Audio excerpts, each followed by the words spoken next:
Okay, so scientists have been able to piece together a lot, if not most, of our Earth's history by studying rocks all around the world. Okay, rocks tell us about how they were formed, and they can tell us a lot about what's happening with weather, what's happening with the Earth underneath it, and all this stuff by studying it.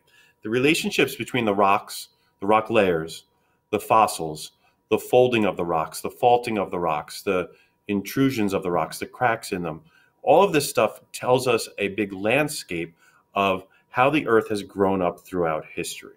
Okay, a lot of that history that we've been able to piece together, you can see here.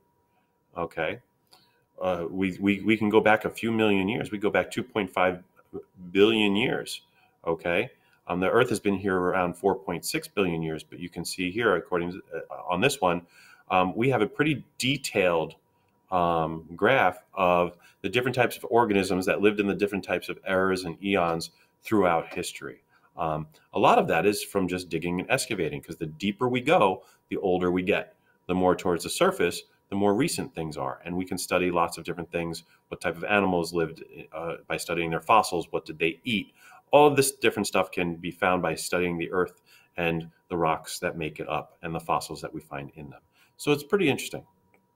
A lot of what we find it comes from fossils. So here's a couple of different fossils. Here's a dinosaur head.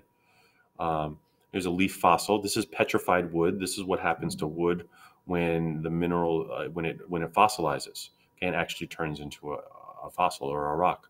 Okay, so fossils are the remains of organisms that lived a long time ago, and they tell us what type of food did they eat, how did they travel, where did they migrate, where did they live. So it lets us know what the environment was like and how the environment has changed throughout the years.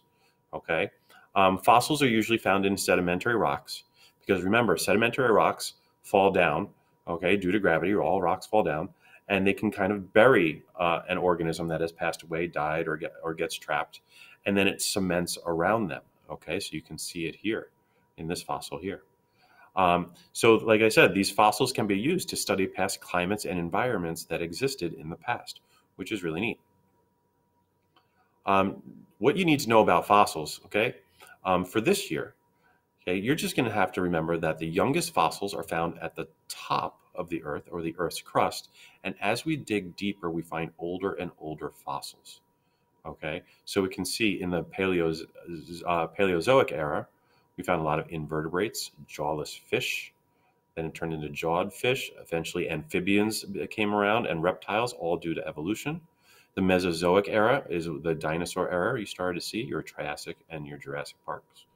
Okay, and then we finally see the Cenozoic era. Okay, we have early mammals, monkeys, apes, modern mammals, things like that.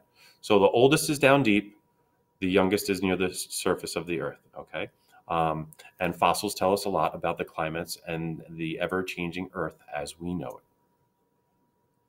All right.